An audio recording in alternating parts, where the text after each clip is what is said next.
Hello programmers, welcome to my YouTube channel Techie Projects. So in this video I will show you the healthcare chatbot using Python and Django framework. So user can ask the questions and the chatbot will reply. So firstly I asked the hello, then model will reply hello, hi, what can I do for you? Okay, then we asked that how old are you? Then bot will reply, after that I need a doctor. Okay, and then I can't breathe. It seems that you are suffering from the common cold. Now I'm typing.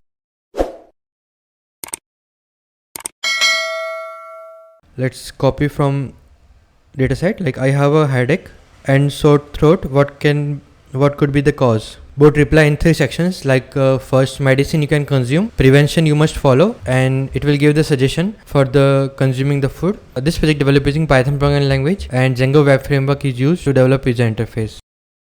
This will be the complete project. If you have any doubt, then you can comment in the comment section. I will try to reply soon. Thank you friends for watching my video. If you are new, then subscribe channel and share with your friend. Thank you.